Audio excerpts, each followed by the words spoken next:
नमस्कार, मैं हूं आपके साथ रसिका पांडे और आप देख रहे हैं एजुकेशन की पाठशाला। देखिए, नीट की परीक्षा समाप्त हो चुकी है।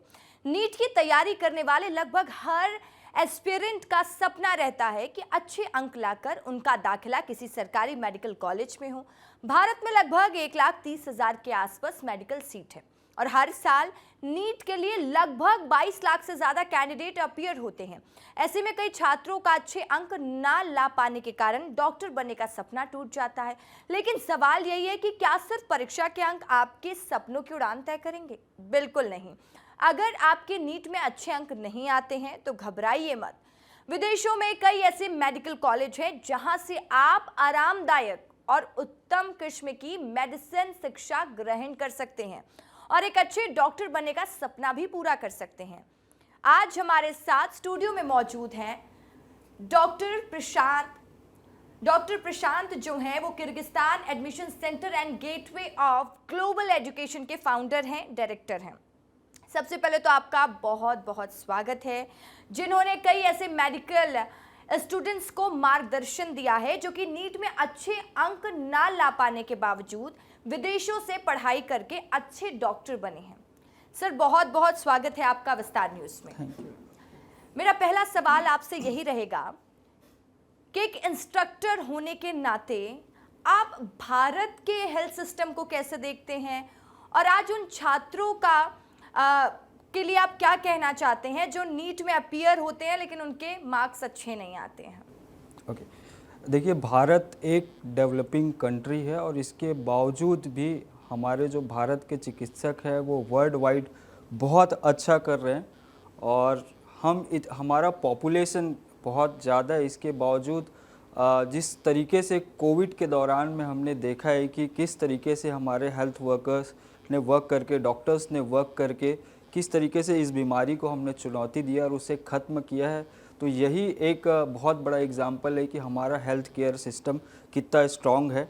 और अगर मैं बात करूं ग्लोबल हेल्थ सिक्योरिटी इंडेक्स जो 195 कंट्रीज़ के होता है, जिसमें हम 66 रैंक पे स्टैंड करते हैं। बट हमारी कंट्री मेडिकल टूरिज़्म में बहुत अच्छा काम कर रहा है।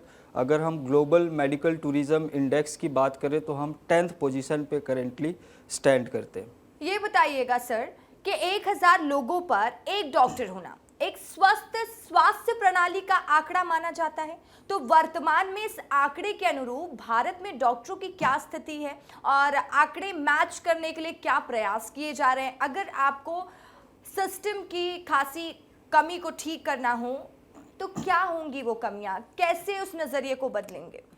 देखिए, अगर WHO का पैमाना देखें तो 1000:1 डॉक्टर है और हमारे अगर डेवलप्ड कंट्री में देखें जैसे कि ऑस्ट्रेलिया, जर्मनी, फ्रांस, यहाँ पे 3, 4, 5:1000 डॉक्टर्स का रेशियो जो है वो है। एंड अगर हम बात करें इंडिया में तो 1:815 अप्रॉक्स जो है वो डॉक्टर का रेशियो है, जिसमें हमारे लगभग अप्रॉक्सीमेटली 14 लाख एलोपैथिक डॉक्टर जो है वो रजिस्टर्ड हैं और लगभग 7.5 लाख आयुष प्रैक्टिशनर्स जो है वो रजिस्टर्ड हैं और लगभग 40 लाख हमारे नर्सेस हैं जो भारत के अंदर में करेंटली रजिस्टर्ड हैं और वो यहाँ पे सेवा दे सकते हैं। सो WHO के नॉर्म्स के अकॉर्डिंग तो हमारा कंट्री जो है वो बहुत अच्छा परफॉर्म कर रहा है। बट हम जानते हैं कि भारत के अंदर में 70%, लगभग 70% की आबादी जो है वो गांव में रहता है और 30% की आबादी जो है वो हमारे शहर में रहता है। तो यहाँ पे चौंकाने वाला आंकड़ा ये है कि अगर हम रूरल क्षेत्र में देखें तो ये रेशियो 1:11,000 समथिंग जो है वो आंकड़ा रहता है। मीन्स हमारा गांव है, ग्रामीण क्षेत्र है, वो आज भी हेल्थ केयर सिस्टम से जूझ रहे हैं। और अगर मैं इन बदलाव की बात करूं या रीजंस की बात करूं तो जैसे कि कोई भी एक पर्सन डॉक्टर बनता है तो वो चाहता है कि अपने आने वाले भविष्य के लिए अच्छा नींव का निर्माण करे, अपने जो पेरेंट्स हैं उनके लिए एक अच्छा सुविधाजनक जगह जो है वो दे सके। डॉक्टर प्रशांत बेलचंदन, मेरा सवाल आपसे ये भी रहेगा क्योंकि जैसा कि आपके जो संस्थान है Kyrgyzstan admission centre and gateway of global education, मैं ये जानना चाहती हूँ कि जब भी विदेशों में जाकर डॉक्टर बनना हो तो हमारे दर्शकों को समझाइएगा कि क्यों वो किर्गिस्तान एडमिशन सेंटर को ही चुने। देखिए, इसके लिए एक विज़न बहुत मैटर करता है कि किस विज़न और मिशन के साथ में हम काम कर रहे हैं। चूँकि मैं भी एक फ़ॉरेन ग्रेजुएट रहा हूँ और उस दौरान मैंने देखा कि कितने सारी चुनौतियों से एक स्टूडेंट को गुजरना पड़ता है, और उस समय मैंने ठाना कि एटलीस्ट जो प्रॉब्लम इस समय में हमें हो रहा है या मैं जो देख रहा हूँ स्टूडेंट के साथ में हो रहा है, तो मैंने ये ऑर्गेनाइजेशन की शुरुआत ही इसलिए किया कि आने वाले भविष्य में जो बच्चे हैं जो फॉरेन में आके अपना MBBS का पढ़ाई करना चाहते हैं, उनको ये सब तकलीफ़ें, ये सब प्रॉब्लम्स जो है वो ना फेस करना पड़े।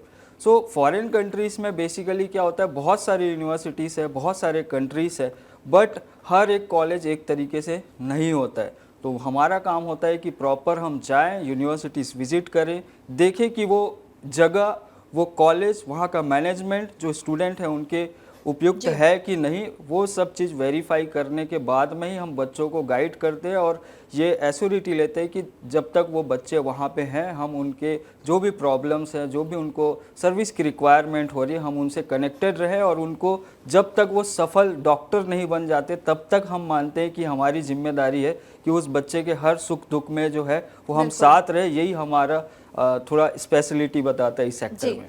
डॉक्टर प्रशांत, मेरा सवाल इसी से जुड़ा रहेगा, क्योंकि देखिए अभी हम जैसे कि चर्चा कर रहे हैं, आपने बताया कि हम खुद जाकर देखते हैं कि बच्चे के लिए अच्छा एटमॉस्फेयर है कि नहीं, फिर ही हम बच्चे को वहाँ पर भेजते हैं। लेकिन आज का जो युग है, आज के समय की जो सबसे बड़ी मांग है वो है कि ऑथेंटिसिटी चेक कर ली जाए। तो आप जो दर्शक इंटरव्यू देख रहे हैं, जो बच्चे इंटरव्यू देख रहे हैं, जो पेरेंट्स इंटरव्यू देख रहे हैं, उनको क्या कहना चाहेंगे? कैसे ऑथेंटिसिटी पता चलती है कि हम इस एडमिशन सेंटर के माध्यम से ही आगे का प्रोसेस कराएं? क्योंकि कई बार हम देखते हैं कि कई ऐसी संस्थान खुल जाती हैं जो ये झांसा देती हैं ज़रूर कि हम एडमिशन फॉरेन कंट्रीज़ में करवा देंगे, लेकिन लोगों के साथ फ्रॉड भी हो जाता है। बिल्कुल, मैं आपके बात से 100% सहमत हूँ, और इसको चेक करने का बहुत अच्छा पैमाना है। सबसे पहले आप जिस भी कंपनी के थ्रू आप अपने बच्चे का एडमिशन कराना चाहते हैं, उनके प्रॉपर डॉक्यूमेंट्स चेक करें कि वो गवर्नमेंट से रजिस्टर्ड है कि नहीं है, और वो कितने साल पुरानी यूनिवर्सिटीज़ है, वो कितने बच्चे भेजे हैं, जो बच्चे भेजे हैं उसमें कितने सफलपूर्वक डॉक्टर बने हैं। आप उनके पेरेंट्स से बात कीजिए, उन बच्चों से बात कीजिए, इस तरीके से आप ऑथेंटिसिटी जो है वो चेक कर सकते हैं। प्लस आप यूनिवर्सिटी के वेबसाइट में जाके आप चेक करें, रजिस्टर करें कि ये जो पर्सन है, ये जो कंपनी है, वो ऑथराइज्ड है कि नहीं उस यूनिवर्सिटी में एडमिशन कराने के लिए। क्योंकि क्या होता है, मैक्सिमम जो कंपनीज या कंसल्टेंसीज खुले हुए वो थर्ड पार्टी, फोर्थ पार्टी काम करे, वो किसी को दे रहे, वो किसी को दे रहे, तो वो सर्विस और एक प्रॉपर ट्रांसपेरेंसी नहीं रह पाता। तो आप कॉलेज के वेबसाइट में जाइए, नंबर निकालिए, मेल कीजिए और चेक करें कि ये कंपनी उस यूनिवर्सिटी के साथ में एसोसिएटेड है कि नहीं है। और ये रियलिटी चेक करने के बाद ही मुझे लगता है कि आगे का प्रोसेस लोगों को करना चाहिए, जैसा कि डॉक्टर प्रशांत बेलचंदन जी समझा रहे हैं हमको कि कितना ज़रूरी हो जाता है ये जांचना कि उसकी ऑथेंटिसिटी क्या है, क्या आपके लिए वो बेहतर जगह है कि नहीं। डॉक्टर प्रशांत, मेरा सवाल इसी से जुड़ा रहेगा, क्योंकि देखिए जब बात होती है एडमिशन की तो कई तरह के सवाल पेरेंट्स के मन में आते हैं। आप लोग किस तरीके से पेरेंट्स की काउंसलिंग करते हैं, बच्चों की काउंसलिंग करते हैं? क्योंकि विदेश में अपने बच्चे को पढ़ने भेजना, जैसा कि आपने कहा कि हम खुद रियलिटी चेक करते हैं रसिका जी, उसके बाद ही हम एडमिशन का प्रोसेस करवाते हैं। तो यही समझना चाहूँगी कि कैसे आप लोग इस प्रोसेस को करते हैं और कितने स्टूडेंट्स आपके डॉक्टर बने हैं? देखिए, हमने जो सबसे पहले प्रायोरिटी सेट किया है कि हम बच्चों को काउंसलिंग करेंगे, एक प्रॉपर गाइडेंस देंगे, ये हमारा मुख्य उद्देश्य है। तो लगभग हम 20,000 से ज़्यादा बच्चों को अभी तक काउंसलिंग दे चुके हैं। 2,000 से ज़्यादा बच्चे अभी हमारे करंटली फॉरेन कंट्री में स्टडी कर रहे हैं, और 500 से प्लस हमारे डॉक्टर्स सफलतापूर्वक पास करके भारत के विभिन्न कोनों में आज के समय में कार्यरत हैं। पेरेंट्स के जो बेसिक क्वेश्चंस रहते हैं, क्योंकि हर पेरेंट्स के लिए अपने बच्चे का सेफ्टी एंड सिक्योरिटी सबसे मेजर कंसर्न रहता है कि मेरा बच्चा जाएगा तो वहाँ पे सेफ रहेगा कि नहीं रहेगा। माँ का कंसर्न रहता है कि उनको अच्छे से खाना मिलेगा कि नहीं मिलेगा, कोई वेज है तो वेज खाना मिलेगा कि नहीं मिलेगा।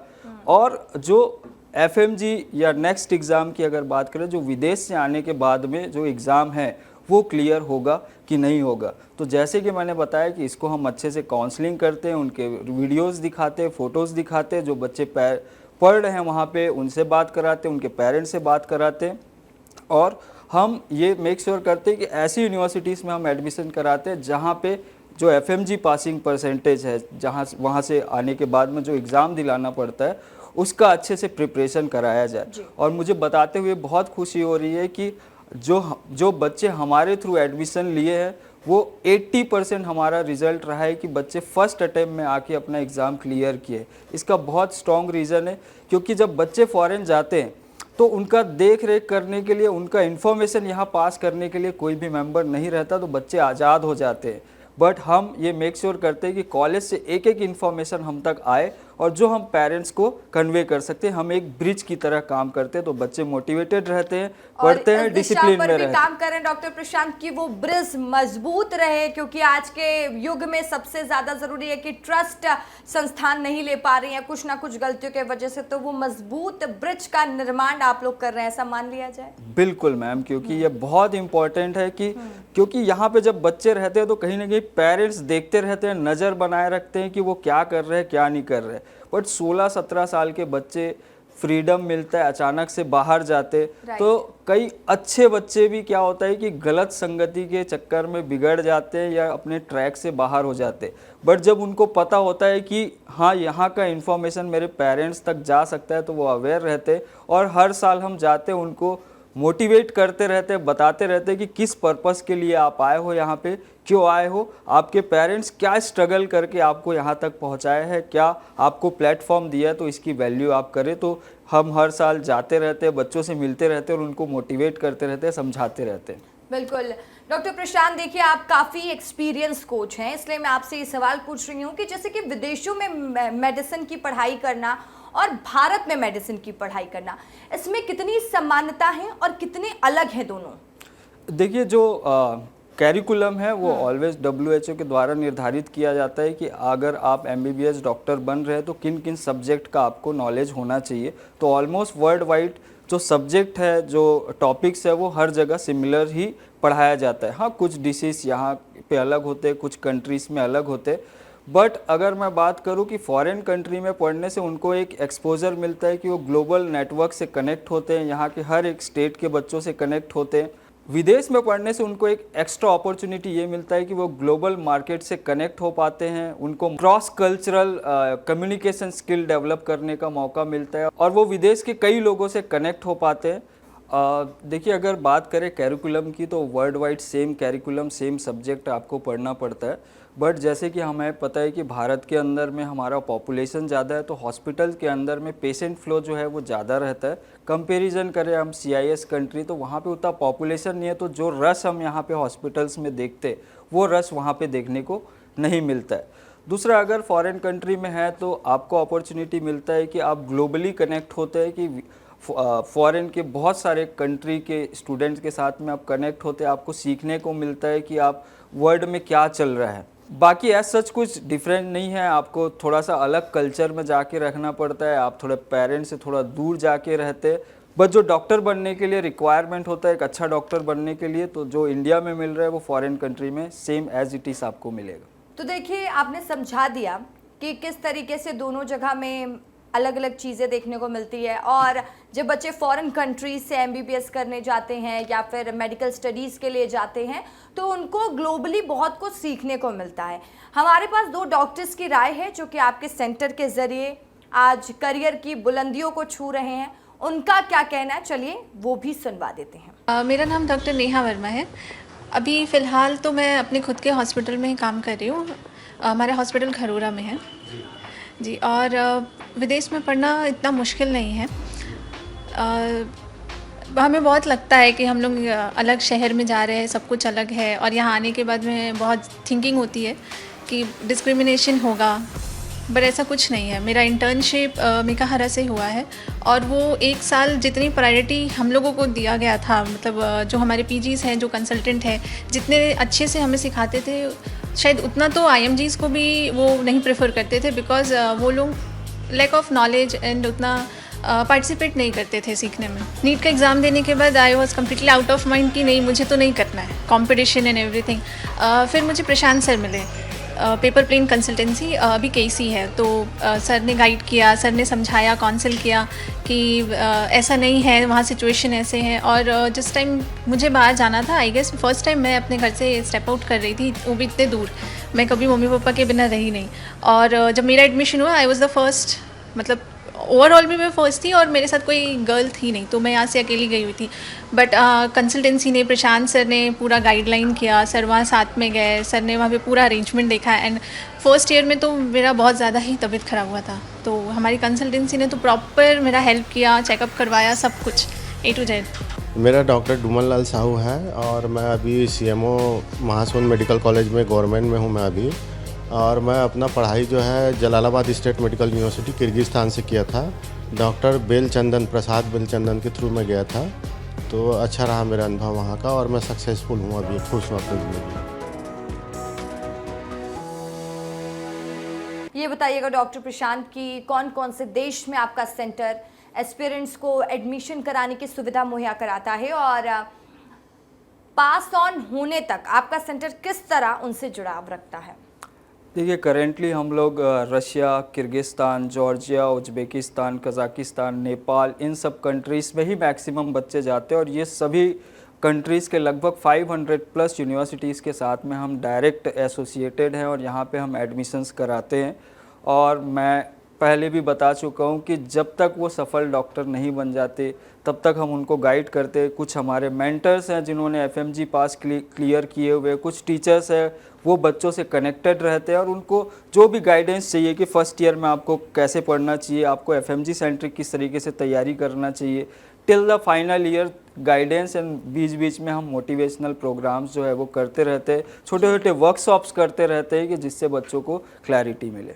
ठीक है, ये बताइए डॉक्टर प्रशांत, ये आखिरी सवाल है आपसे। जो लोग भी इस इंटरव्यू को देख रहे हैं, पेरेंट्स हो या फिर जिन्होंने नीट का एग्ज़ाम दे दिया लेकिन उनके अंक उतने अच्छे नहीं आए, तो उन लोगों को क्या मैसेज देना चाहेंगे? जो भी मेडिकल के स्टूडेंट्स हैं, आपका इंटरव्यू देख रहे हैं, उनको क्या मैसेज आपकी तरफ से? देखिए, नीट अगर आप क्वालिफाई हैं तो you deserve to be a doctor, but क्या हमारे पास में इनफ सीट्स हैं कि हर एक क्वालिफाइड स्टूडेंट्स को भारत के अंदर में पढ़ने का अपॉर्चुनिटी मिले? इसका जवाब है नहीं।